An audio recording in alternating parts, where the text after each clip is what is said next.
Well, good afternoon to everybody that's watching. Never know how many people are going to pile in, but it's always good to do a live stream any time of the day. So anyone that's watching, you're more than welcome. I want to talk about this story. I'm going to share screen in a minute so you can see exactly what I'm talking about. But the question on the thumbnail was: is the UK now under Islamic blasphemy law? Or I didn't use that. I said, is this the new UK blasphemy law? And I think that's a very, very relevant and pertinent question, because when you see this story and you see what's happened, it's really the only conclusion that you can come to. And I wonder, and I do ask myself, would this have happened if it was a New Testament, if it was whatever the Buddhist holy book is, if it was a copy of the Torah? Well, who knows? And this is the question that we've got to ask. Now, I'm going to say from the get-go, I don't like burning books. I've got copies of the Quran. Because I have an interest in Islam, because I oppose Islam, because I believe it's a heresy of Christianity, and it's a heresy of an Abrahamic religion. So I oppose it, and I want to know what's in it. I've never burnt one. I don't think I ever would burn one. But the question is, does somebody have the right? And this is, let me know in the comments, guys. Does somebody in the UK in the 21st century have the right, and should they have the right, to burn a religious text? Let's have a look at the story and see what this Turkish gentleman did. And remember, the guy that did this was not a skinhead with a Union Jack t-shirt on and a Harrington jacket. Okay, we're not in the 1980s. This was Armenian Kurdish man, apparently an atheist, could be from a Muslim background, could be from a Christian background, who knows, in that melting pot of an area up there. Let's have a look at the story and see what happened and what was said in court. So, headline: man who burned Quran outside Turkish consulate in London guilty of religiously aggravated public order offence. Hamit Koskan, 50, held the flaming Islamic text aloft before being attacked by a passerby. That's very interesting, because in modern London, why would a passerby attack someone that's burning a book outside an embassy? Why would they get involved? And if I remember the case rightly, I think the guy that attacked him possibly had a knife, but we'll find out as we read the story. The burning of a Quran outside the Turkish consulate in London amounted to a religiously aggravated public order offence. That's what the judges found. So the judges applied the law to this man. Now, if we remember what happened to the I think he was an Iraqi gentleman in Sweden that went out, I think it was Sweden, went out and burned Qurans on a regular basis. There's a friend of mine in America that also burns Qurans. Again, it's not my thing. I have no interest in burning Qurans. I don't like Islam because I don't think it's the truth. But I'm not going to go around burning books, because again, I think books are a precious thing. No matter what the contents are, I think you should read them rather than read them and argue against them rather than burn them. Goes on. Hamit Koskan, 50, shouted, "F Islam! Islam is the religion of terrorism, and Quran is burning. Islam is religion of terrorism, and Quran is burning." That's what this guy shouted as he held the flaming Islamic text aloft in Rutland Gardens, Knightsbridge, on the 13th of February this year.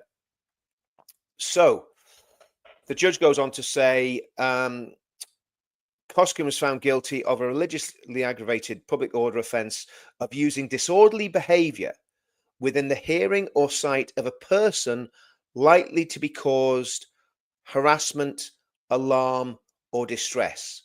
Now, this is where this gets Orwellian, and this is where this gets very, very dangerous. So if I'm making a video today and I'm saying I'm not a fan of Islam, I think it's a fake religion, I'm exercising my freedom of speech and my freedom of religion to say that. If somebody was standing next to me that was offended by that, would they be able to drag me before the courts? Would they be able to say, oh, this guy's committing an offense because I'm offended and I'm distressed by what he said? You know, if we say that we don't think it's a good idea for a 53-year-old man, or whatever he was, to marry a 6-year-old girl, and this is what it says in their books, in their scripture, and then consummate the marriage, if you can use the word consummate. I'm using my terms very carefully because of the platforms that we're streaming to. When the child was 9 years old, and that's in the Islamic scriptures, that's in Islamic doctrine. So I'm not saying anything that is untrue or isn't there or isn't believed by the vast majority of Muslims. So I find that beyond the pale, and I find that extremely problematic. And obviously, this gentleman, who was an atheist, who'd obviously come from Kurdistan or Armenia, and he knew about the Armenian genocide at the beginning of the 20th century. He knew what Erdogan was doing. He knew that Erdogan is pushing an Islamist agenda right the way throughout the Middle East, Syria. He's, I believe, Erdogan's involved in Libya now. So this is going on, and this is very, very relevant. And what this man's arguing is that the reason for that is what's in the Islamic scriptures, what's in the Quran, what's in the Hadith, and so on and so forth. So this is what the judge says: your actions in burning the Quran, where you did. Well, okay, your actions in burning the Quran where you did were highly provocative, and your actions were accompanied by bad language, in some cases directed toward the religion, and were motivated, at least in part, by hatred of followers of the religion. Now, if we look at what the man said, he says, F Islam. He says, Islam is a religion of terrorism. Quran is burning. Now, it doesn't report anything else that he said. So it doesn't report that he was attacking the people that follow that religion. He was critiquing that religion. He might have been doing it in a way that I wouldn't do it or you wouldn't do it. But what he was doing was critiquing the religion. So he's fined £240 with a statutory surcharge of £96. So he's found guilty. Now, here's the thing about this. This guy's fined, okay? If they could spice the charges up a little bit, could he get a prison sentence? Could they actually get him locked up even for a month or 2 months or 3 months or whatever it is? That's the question we've got to ask. What if it was conflated to a harassment charge and then a religiously aggravated harassment charge? Then we're talking some serious time in prison. This guy that did this, he was born in Turkey, so he's not British. It's not a British man doing this. He's a Turk. He's half Kurdish, half Armenian. And it says he traveled from his home in the Midlands and set fire to the Quran at around 2 p.m. So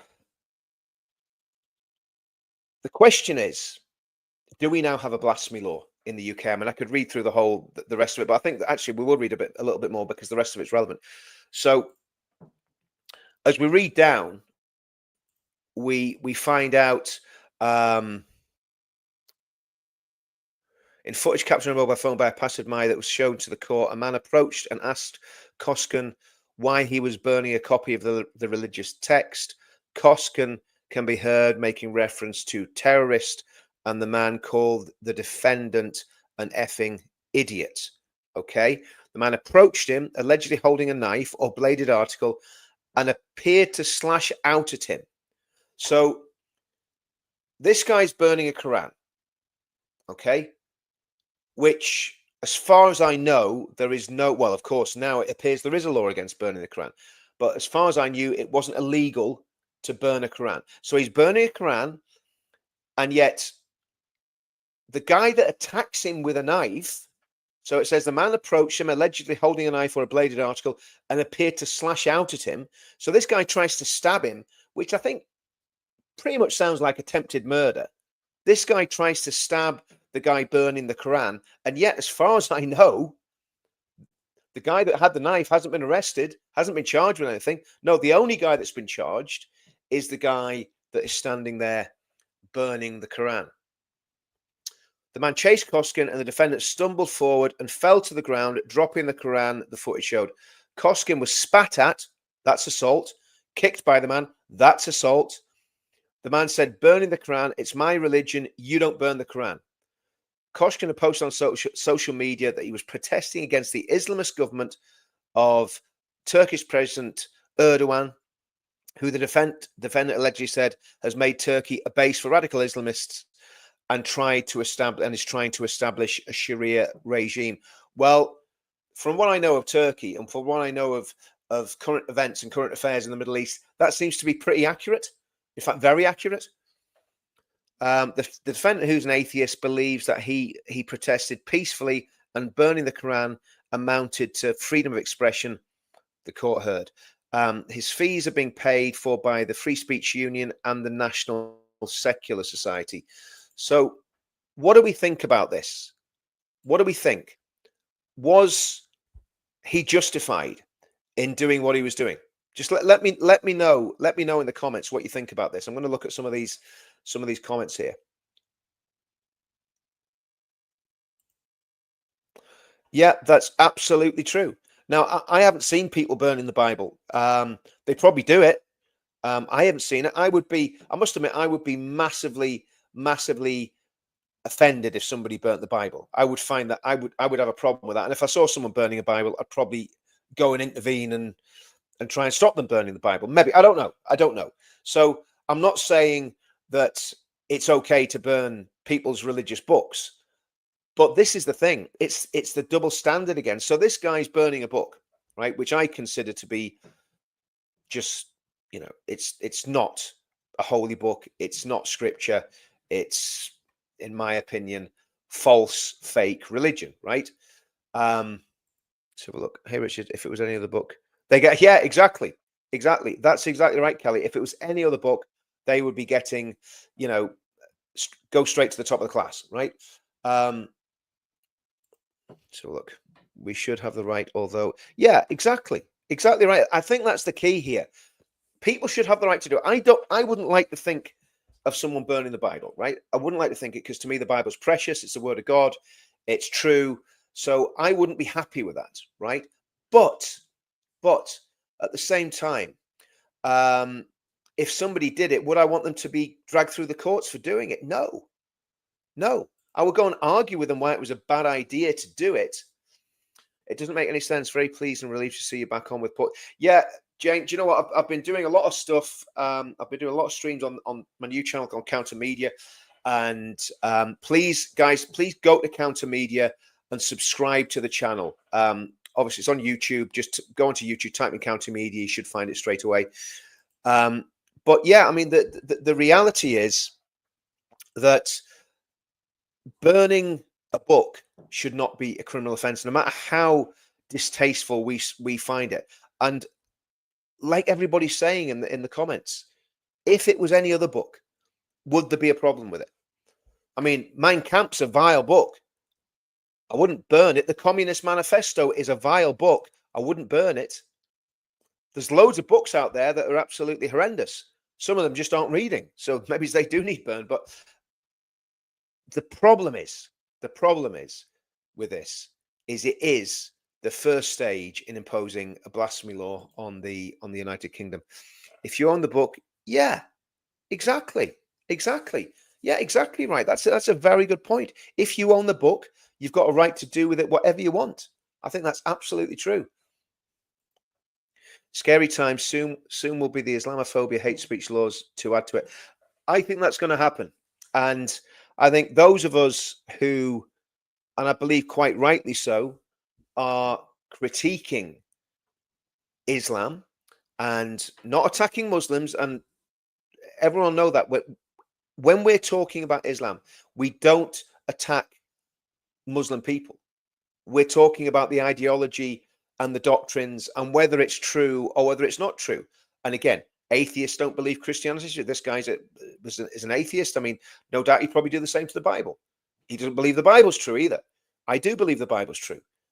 I'd rather, if we're going to burn any book, burn Richard Dawkins, The God Delusion, But the truth of the matter is that this, to me, is these Islamophobia, hate speech laws. It's a soft way into them. One bloke got off scooter. Yeah, that was it. I mean, again, I can't remember. There's that many of these things going on. But as far as I knew, there was a guy attacked him, tried to stab him, got on the floor, spat on him, and kicked him. That's what it says in the story, and that's pretty much what was shown in the video. It belongs to you and it doesn't harm anyone. Yeah, exactly. I agree. I agree 100%. Yes, we should be allowed. Did the man from the embassy? No, as far as I know, he wasn't even charged. I don't think that guy was even arrested. And that's the scary thing about this. That is the scary thing. Bibles always gets ripped up in Speaker's Corner and nothing is ever done. Yep, exactly. Exactly.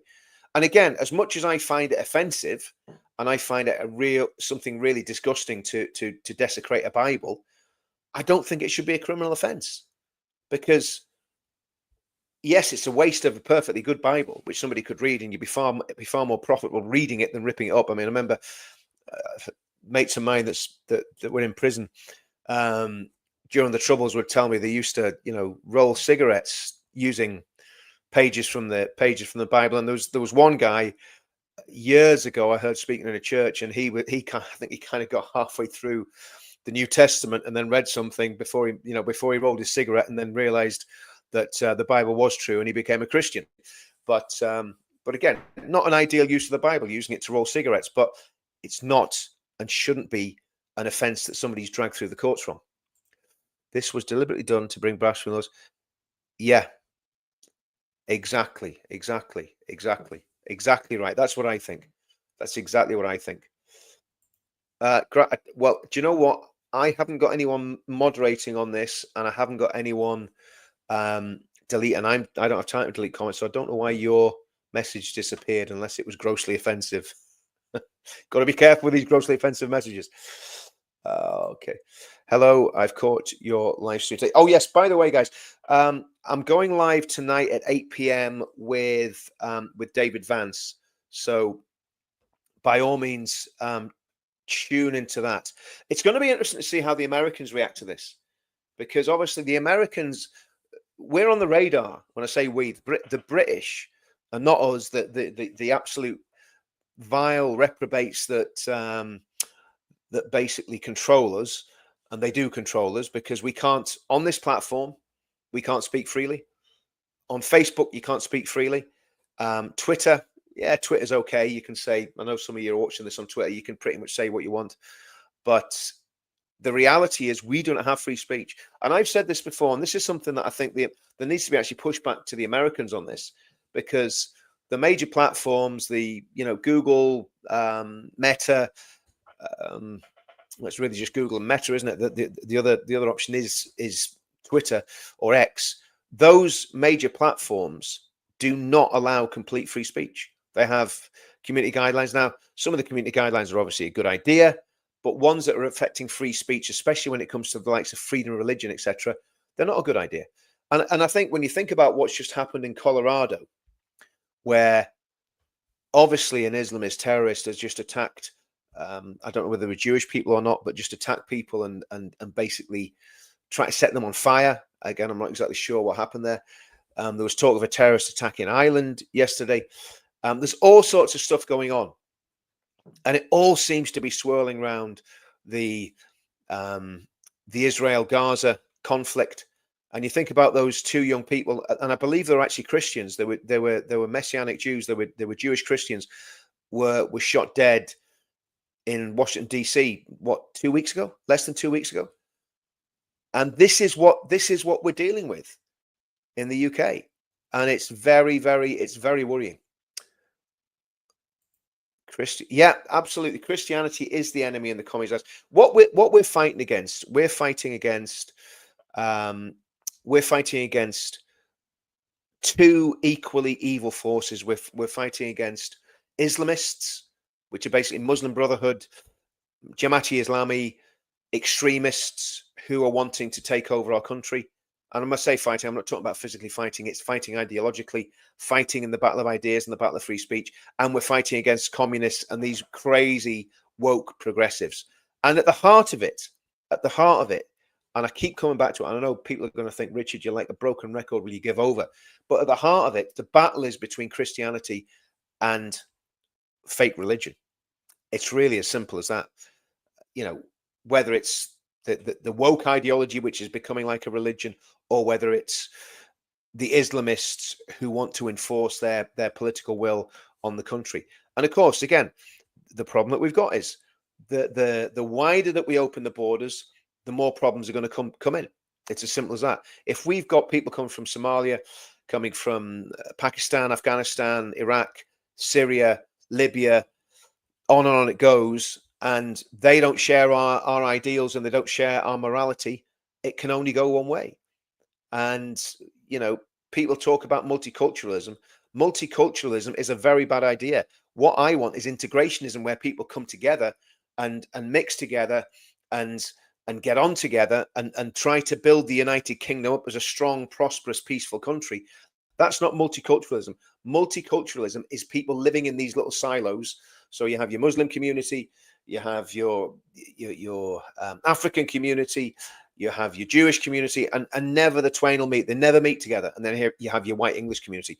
Whereas when I was growing up, the plan was that, or I thought the plan was, that everybody mixed together, everyone got on together, and we all shared our common identity of Britishness. And when I was in the military and served with black lads, there was lads from Somalia, there was lads from the West Indies.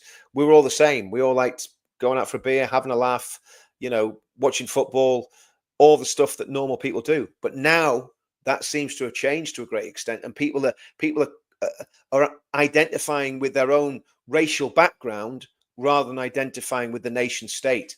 And that's what civic nationalism is. You identify with the nation state and you buy into the culture of that nation state. And the culture in this country, whether people like it or not, is predominantly Christian.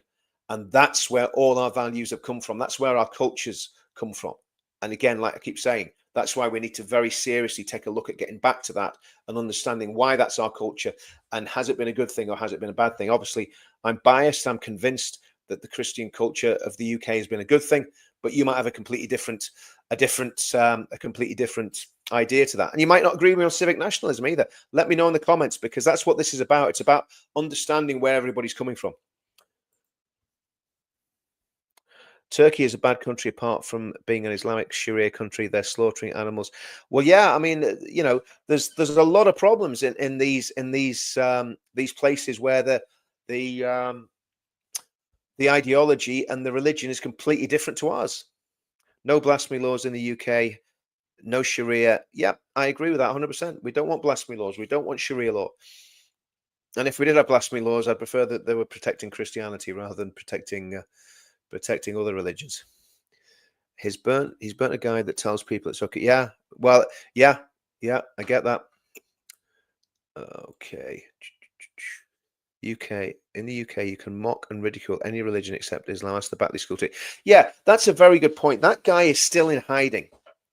After how long? He was driven from his job for what? For showing a cartoon of some guy that died 1400 years ago. I mean, this is England. This isn't England. This is the United Kingdom. We're meant to be a free country, and this is the problem. This is the problem we're seeing. You know, we've just seen Tommy come out of prison after, what was it, 7 months, and now he's facing court again on the 5th. By the way, if you are in London on the 5th of June, next Thursday, I think it's, you need to check this, make sure I'm getting this right, but I think it's Westminster Magistrates Court that he's appearing in on the 5th of June.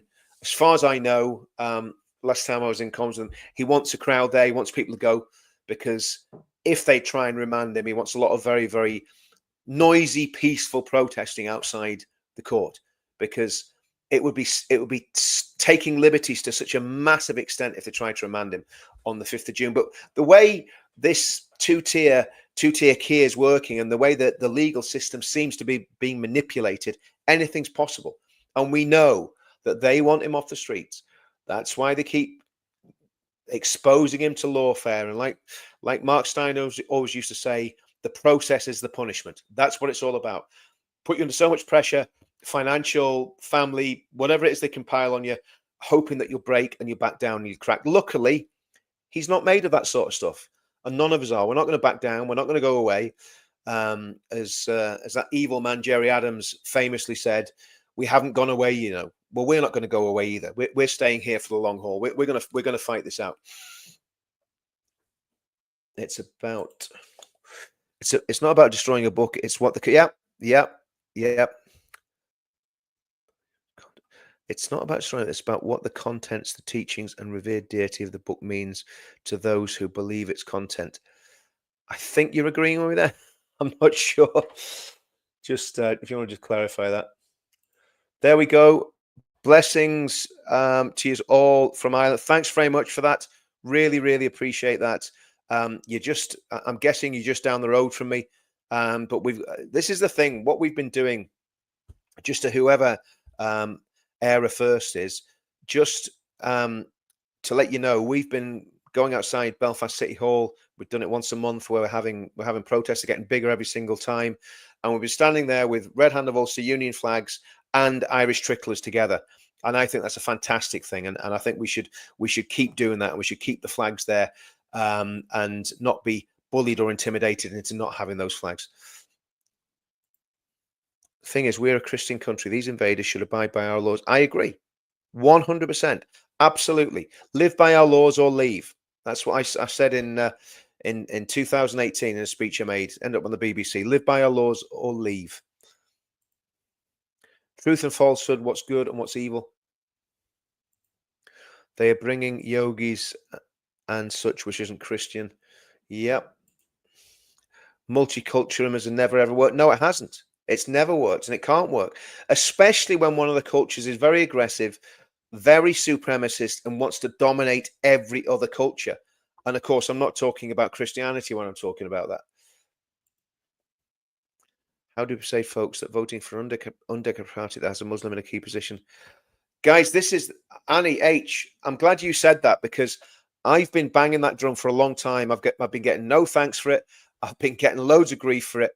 And I think the truth is that sooner or later, we're going to realize that the emperor has no clothes. We're going to, like I say, and I know it's a bit crude, but I'm going to say it, there's something about reform which is very much all fur coat and no knickers. They're really good on all the razzmatazz. They're really good on all the showmanship, but there's no substance to any of it.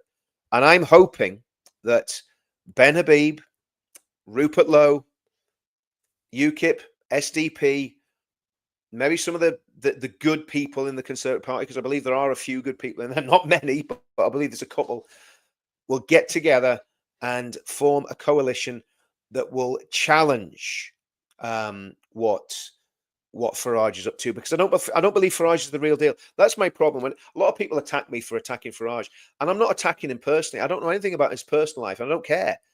My issue is they seem very, very thin on policy, and anybody that's a dissident or stands up to Farage and says, I don't think you're doing this quite right, is just expelled from the party, ridiculed, demonized. And in the case of Rupert Lowe, as Rupert claims that they tried to get him imprisoned. Now, I don't know if that's true or not, but that's what Rupert Lowe's saying, that they tried to actually get him imprisoned, which I suppose a threat to kill. You could be in prison for that.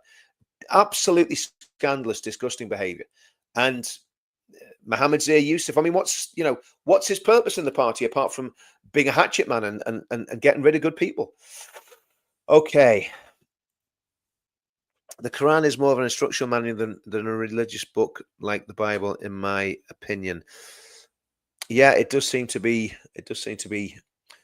very sort of legalistic. Okay. It's also where humane civilization comes from. Are you talking about Ireland there, or are you talking about England? Blair put immigration by 10 times. We were never exactly. This is the whole point. None of us were ever asked about this, and that's what people used to say. That used to be the byword. Now, I heard somewhere that the EU is looking to make it illegal for people to criticize immigration policy. That's going to be their next one, and this is where we need Google, we need Facebook. I've got a well, there's a group on Facebook for my local community, and it got the account suspended today. Now, it was reinstated pretty much straight away, but it seems to have been suspended for playing a film with Tommy Robinson in it. Incredible, absolutely unbelievable. And of course, now that they've managed to try and drag him into court on terrorism charges, or they will be dragging him to court on terrorism charges, no doubt, at some stage in the future, then if they get a conviction there, then they'll be able to use that as a stick to beat him off social media platforms and ban him from America, etc., etc., etc. So again, this is all stuff that needs to be resisted. Hello, John Capone. Good to see you, man. Okay, it's Westminster Magistrates this Thursday. There you go. Westminster Magistrates this Thursday. I'm not sure if there's a time out there for this, but Westminster Magistrates, okay? It's okay to, yeah. Or Israeli flags. I mean, they're burning Israeli flags, they burn American flags. It's okay to do any of that here. But if you burn that book, you're in trouble. Yeah, absolutely. Absolutely. And I mean, I love that. Paul used to say that when we used to do the live streams with Paul. And again, we got back to one last night. It was great. It's just like, it's like we hadn't stopped doing them. We did a live stream last night. Went really, really well. There was a bit of banter. It was good crack. And Paul used to say that he doesn't care what color you are. It's what's in your heart, whether you're red, white, and blue in the heart, or as you say, if you're English, 3 lines in the heart. Okay, influential people like rabbis claim we are a secular society and no longer Christian. Well, I think there's a bit of truth in that. North and South unite against it. Yep, absolutely. Best Black, 100%. Let's get united against the tyranny. Mary, I was at every anti-lockdown protest in Belfast, and we had I mean, that's what you need. People need to be taken to the streets, and they need to be coming together. The first time I ever saw tricolours and Northern Irish flags together was when there was the Free Tommy demos in, when was it? 2018 in Belfast. It's the first time I ever saw it. Well, yeah, I mean, the reality is at the minute, UKIP's the only option. It's simple as that. Okay. Farage a comedian. What's your thought? Yeah, well, this guy, this Scottish YouTuber called Craig, as far as I know, all he did was quoted somebody who'd said something. And again, I don't know the full details of the case, but he seemed to have quoted something that somebody said, and that's why he's been dragged through the courts, which just seems incredible.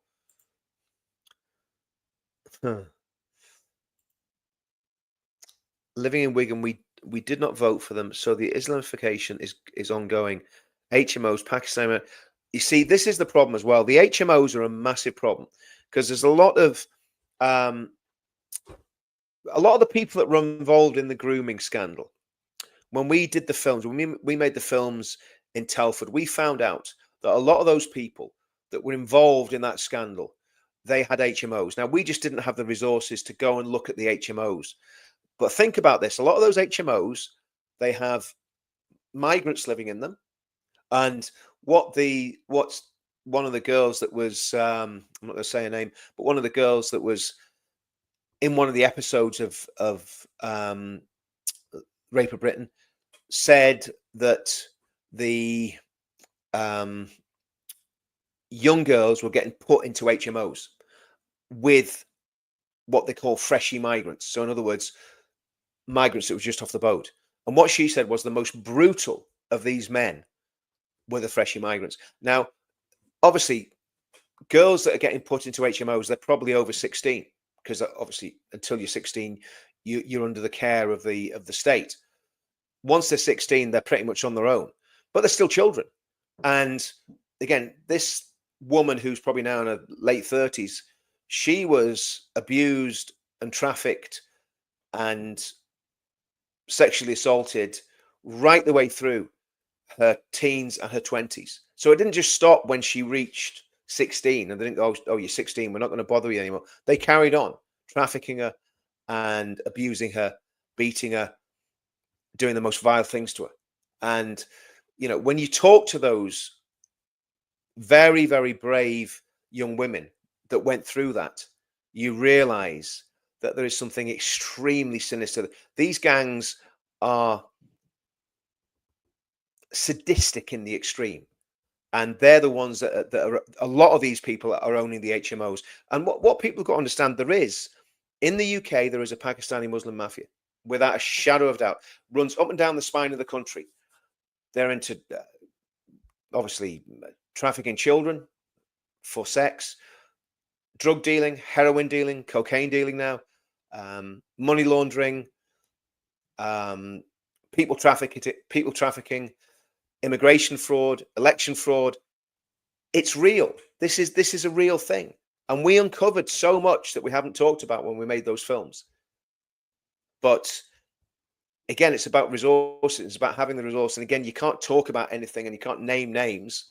And there was very prominent solicitors who are now very high profile, let's just say, from Birmingham, who were massively on our radar.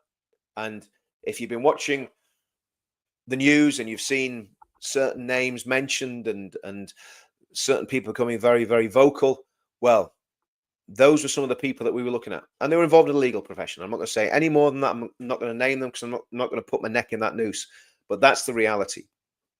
And I've said enough, I think, on that. The Crown makes a great. Okay. Starmer has taken away free speech from the British people. Not just Starmer. You see, we all blame Starmer, but the truth of the matter is, Starmer didn't start this. The Conservative Party did just as much to attack freedom of speech. The internet harms legislation that's been used as a battering ram against people now was instituted by the Conservative Party. The Conservative Party were looking, there's people in the Conservative Party involved in this all-party parliamentary group on Islamophobia. Very, very prominent members of the Conservative Party. So it's not just Labour. Labour are bad, but all of these parties are bad. And I think Reform's bad as well. I think Reform is actually part of the Uni Party. I think it's fooling a lot of people. I could be wrong on that. And if I'm proved wrong, if they win the next election and I'm proved wrong, I hope I'm proved wrong.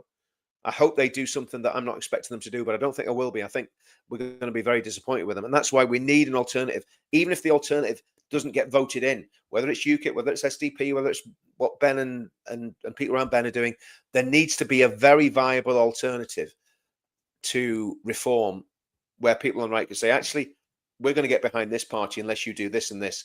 And again, that's where the pledge comes in as well. The pledge is vitally important for that too. Richard, do you believe all these leaks coming here for the rest of Europe is part of a big plan to take it? I do, Jane. I think that's happening. I think that is happening. I think what's happened is I think we've got to a critical mass, and the state has said we can't deal with this, we can't fight against this, we just have to surrender to it. And Farage pretty much said that on his podcast. I think it was with Winston Marshall. He pretty much said that we can't fight against it. It's going to take over anyway, so we might as well just relax and let them get us all paying the jizya. You know, Red Cross and charities in the hotels putting a complaint in February about the treatment in hotels of women and girls. Yep, it probably won't be the British who get a £450 payout yet. Yeah, this is good. Look, we need to get loads of people on counter media. Now, again, I don't know how long, counter media appears to be monetized at the minute. Okay. I don't know how long that's going to be the case. I don't know if I'm going to get any money out of counter media. Because obviously the problem that we've got when we're doing YouTube channels, this takes a lot of time to research, to think about what we're going to say, to set up the live streams, and then to do the live streams themselves. I mean, I think the last week, I think I probably did 12 at least hours of live streaming last week. I did 6 hours on Tuesday, so it's probably way more than that. Now, at the minute, it looks like counter media is monetized. There's ads running in it. We'll see what happens. Again, I'm not holding my breath, but please subscribe to it, because the bigger we build the channel, if we get that channel up to, and it is monetized, we get up to 100,000 or a couple of 100,000 subs, then it means I can do a lot more with the income that's coming in. I can spend more time doing it. I can do a lot more research. I can get better equipment to give you guys a better quality of, better experience when you're watching the channels. So yeah, please subscribe to Counter Media. It's not going to cost you anything to subscribe to Counter Media. Just go across to the YouTube channel, subscribe, and we'll see how big we can build that channel up. British Pakistani depiction of grooming gangs numbers suggests that they were born here. The photo suggests they're in the 40s and 50s, so probably born in Pakistan. Well, I think it's a bit of both. I think some were born here, some weren't, and I think that's always going to be the case. There's freshies and there's people that were born here that are involved in it as well. I think there's a mix. That's awful and boring. Yeah.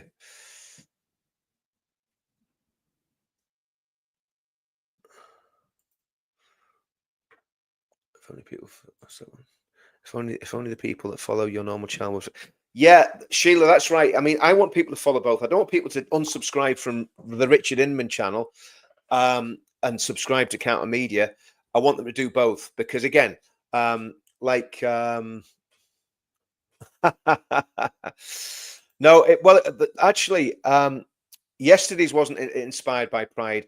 I didn't get to the punchline on that. Yesterday's background was to do with a covenant that God made with Noah after the flood, where he said, I'm not going to flood the ground anymore. And he gave the sign of the rainbow to prove that he wasn't going to flood the ground anymore. And that was the punchline, but I never got to drop the punchline on Paul's channel. He'd probably, yeah. So anyway, there we go. Hi, Richard. Can you believe what's going on in this country at 20? No, and that's why I'm doing this. That's why I'm spending time doing this, because when I see something like that, when that news came out, I wasn't going to do a live stream today. When that news came out about this man, I'm not going to, obviously his name's out there in the public domain. I'm not going to put his neck in a noose by naming him again. I did have his name on the thumbnail, but I took it off. That man is now going to be in real danger because of this, because people are going to come after him. The radicals will come after him, and that should not be happening. That should not be happening. It's Counter Media subscribe. You were unsubscribed. That's worrying. That's really worrying. I mean, this is what seems to happen with these social media companies, that they can shadow ban us, and we don't even know they're shadow banning us. And it's a big problem. Thanks for that, Claire. Really, really appreciate that. Yeah, guys. Let's build Counter Media up anyway, right? Because if you reach a critical mass and we get up to a couple of 100,000 people, it makes a real difference. I think we're on about 4,000 with Counter Media. I think I'm on about 44,000 with Richard Inman, and about 20,000, just shy of 20,000. I think 19,500 on Twitter or X or whatever you want to call it. So all the platforms are building slowly, but if we could put that on steroids and get them building really quickly, it just means that we're gonna be able to do a lot more, and a lot more people are going to be able to see the content I'm doing. Now, if people don't want to see people doing my content, that's fine. But I think it's very, I want to do it from where I'm coming from. I want to do it from a patriotic, civic, nationalist, and Christian point of view. That's where I'm coming from. We'll subscribe to your channel. Thanks for that, Mags. Appreciate it. So, I mean, please subscribe to both. If you're not subscribed to either, subscribe to both. And there's probably another channel I'm going to do in a few months' time, but I'm going to keep quiet about that for now, because again, it's going to be slightly different, same sort of thing, but slightly different way of doing things that hasn't been done before. But I'll hold my water on that.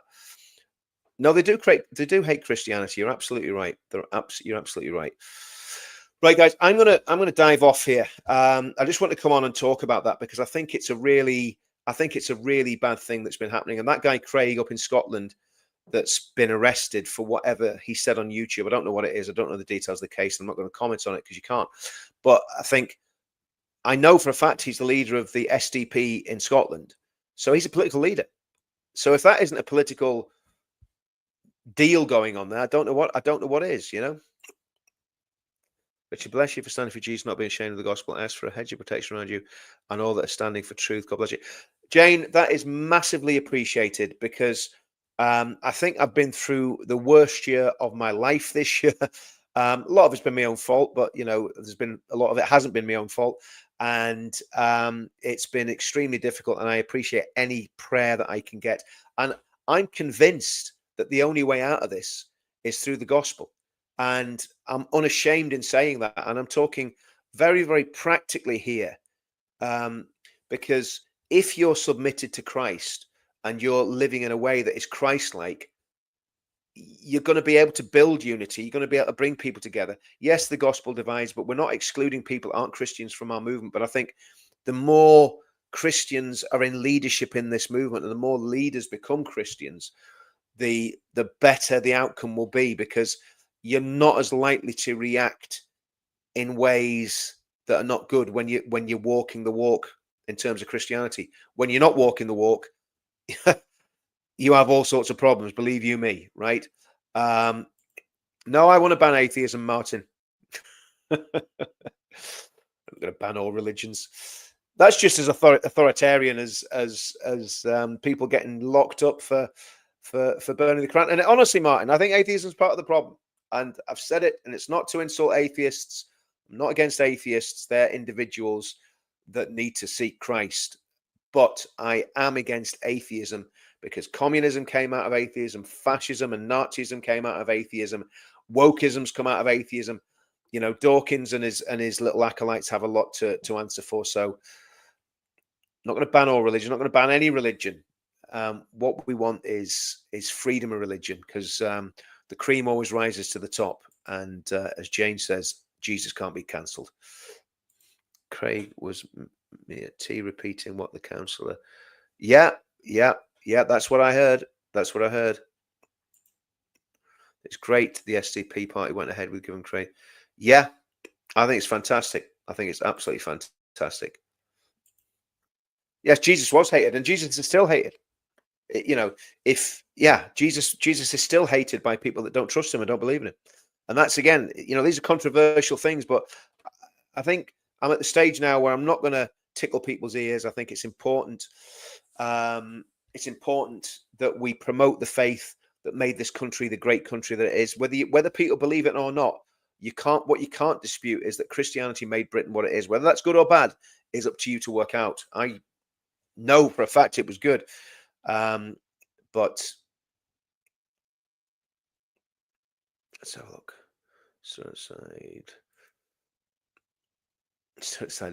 outside the Turkish barbers smoking. Just be careful. Be careful. Yes, Trey, Christ is king. Guys, I'm going to shoot off here because I want to highlight that. And look, obviously that guy that did that was an atheist. And I absolutely support his right to do that, to burn that book. I totally support it as a Christian. And I don't necessarily agree with it, but I support it, if that makes sense. He should be allowed to do it without falling foul of the courts. Yeah, guys, really, really important. Thanks for that, Paula. We want to get Counter Media built up. Go across to Counter Media, subscribe. Let's get it up there. Let's get it up to 100,000 in short order. Like I say, I think we're on about 4,500, which is great because I've only really started pushing it for a month. I mean, I think we've had about 2,000 people signed up in the month. We got to about 2,000 when I was promoting it through Paul's channel, but it's coming on well. John, thanks for that. Richard, I'm subscribed to Richard on account media. Sometimes when you come on, I get Richard and other times come. That's fine. As long as you're getting both up there, John, that's brilliant. Right, what we're saying here. So, what's that one saying? Have a great day. Remember that that sets resonance. Yeah, exactly.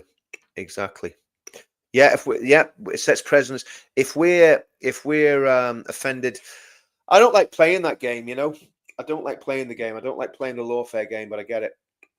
Jesus has a plan, Richard. Even when things look dark and unchanged, I absolutely, Lou, 100%. I believe that. I've seen it. I've seen so much going on. I'm not a political person, but at all. But ready. Sorry, reading between the lines. Scotland is under pressure. Everywhere is, John. Everywhere's under pressure, and it's coming here. And let's get it right. In Northern Ireland, Sinn Féin, if you remember, I don't know if you remember it, a few years ago, Pastor McConnell said stuff about Islam. Wasn't unreasonable what he said. It was very reasonable. And he was dragged through the courts, and it was the BBC were involved, the Belfast Telegraph, Sinn Féin, the Alliance Party, as far as I remember. The only one that stood with him then was the DUP and the TUV. They were the only ones that stood with Pastor McConnell, and he could have gone to prison. And he was an old man, and his wife was suffering from dementia, and it ruined him in terms of his church. So it is extremely powerful, even in Northern Ireland. And again, I would love to know. Okay. That's fair enough. I get the message. You want me to wind up? Dan Wotton's coming on. I don't want to clash with Dan Wotton.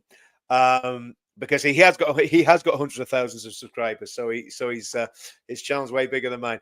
So yes, I'll let you all go and watch Dan Wotton, and I'm on tonight at 8 o'clock with David Vance, and we'll be going to X, Facebook on David's channels, YouTube on my channels, and probably just both the YouTube channels. We'll probably not be doing X because I think I can only stream to 2 channels when I'm on with somebody else. But guys, thanks for watching. We've done nearly an hour there. See you tonight at 8 o'clock, and keep the faith. And as Mark Steinhoves used to say, stay safe and stay free. See you all soon. And before I go, Paul, mate, that's just flattery. Be very careful of people who flatter, right? No, thanks for that, Paul. I really appreciate it. Okay, guys, I'm going to go. See you all soon, and enjoy Dan Wotton, and I'll see you later on tonight. Oh, here, hold on a minute. I'll put those both up. Yeah. Okay, see you soon, guys.